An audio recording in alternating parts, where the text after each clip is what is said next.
Hari ini kita akan menceritakan kategori pengamal ilmu gaib.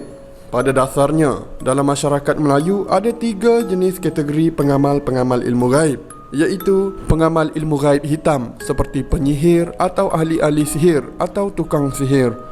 Yang kedua, pengamal ilmu gaib putih dan rawatan tradisional seperti mak bidan kampung, pawang dan dukun. Yang ketiga, pengamal ilmu gaib hitam, putih dan rawatan tradisional seperti bomoh. Ketiga-tiga kategori pengamal ilmu gaib mempunyai kelebihan dan kepakaran-kepakaran tertentu bagi melaksanakan tugas-tugas yang dipinta oleh pengupah atau klien. Bagi kategori yang pertama, ahli-ahli sihirnya kebanyakannya terdiri dari bomoh Siam, bomoh orang asli dan bomoh Indonesia yang sangat digeruni dan berbahaya. Bomoh ini boleh didapati di serata pelusuk bandar atau luar bandar dan sangat pakar dalam melakukan sihir-sihir sekecil-kecilnya hingga ke arah membawa penyakit kronik, pelbagai kerosakan sehingga membawa maut kepada mangsa. Bomoh ini juga bukan sahaja membawa mudarat, bahkan mengajari, melatih dan memberi petua-petua kepada seseorang dalam melakukan kerja-kerja atau mengenakan sihir ke atas mangsa. Umpamanya, bomoh menjual minyak dagu atau tanah kubur atau abu mayat kepada pengikutnya atau bakal pengikut muridnya dikenali sebagai pelaku-pelaku sihir bagi menggunakan sebagai ikatan sihir untuk menyihir ke atas ramai mangsa dan cara mengenakannya. Sementara bagi kategori 2, mak bidan kampung, pawang atau dukun hanya membuat rawatan demi untuk kebaikan seperti merawat penyakit kronik dan bisa-bisa pada bahagian badan dengan menggunakan kuasa jin atau termasuklah ramuan-ramuan tradisional seperti bahan-bahan makjun, akar kayu dan daun-daun tumbuhan.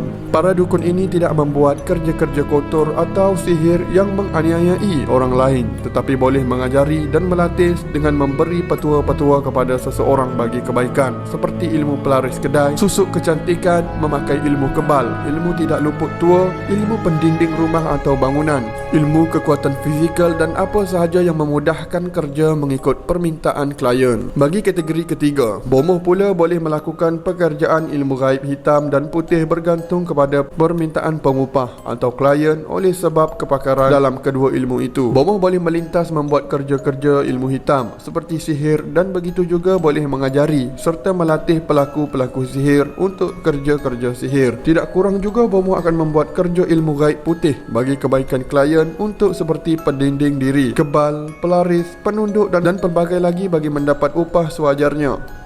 Bomoh juga boleh mengajari orang lain ilmu kebomohan dan melatih orang lain untuk merosakkan atau membawa sihir dan ilmu hitam. Jin adalah suatu makhluk yang hidup di alam tersendiri yang bukan alam manusia dan bukan pula alam malaikat. Jin boleh melihat manusia, tetapi manusia tidak dapat melihat jin dalam wujud aslinya kecuali nabi-nabi. Allah berfirman, sesungguhnya ia dan kawan-kawannya melihat kamu dari suatu tempat yang kamu tidak boleh melihat mereka. Quran Surah Al-A'raf 27. Jin diciptakan oleh Allah dari api. Allah berfirman, dan kami telah menciptakan jin sebelum Adam dari api yang sangat panasnya menyerap ke liang bulu roma. Quran Surah Al-Hijj 27. Sedangkan syaitan ialah jin yang derhaka. Dinamakan syaitan kerana derhaka dan memberontak kepada perintah Allah Ta'ala.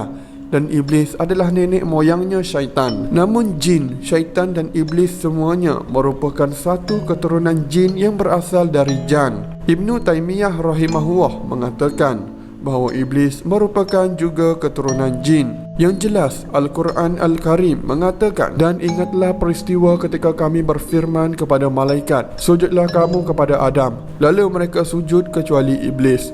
Ia berasal dari golongan jin. Lalu ia menderhaka terhadap perintah Tuhannya. Oleh itu patutkah kamu hendak menjadikan iblis dan keturunannya sebagai sahabat-sahabat karib yang menjadi pemimpin selain daripadaku, sedangkan mereka itu ialah musuh bagi kamu. Amatlah buruknya bagi orang-orang yang zalim pengganti yang mereka pilih itu. Quran Surah Al-Kahfi 50. Istilah syaitan juga kadang disebutkan untuk memberikan sifat kepada manusia dan jin yang derhaka dan suka mengganggu manusia lain. Allah berfirman, dari kejahatan, bisikan syaitan yang biasa bersembunyi yang membisikkan kejahatan ke dalam dada manusia dari golongan jin dan manusia. Quran Surah An-Nas 4 hingga 6. Terima kasih kerana menonton. Jika anda suka dengan video ini, silakan tekan butang like dan subscribe sebagai tanda sokongan pada channel ini.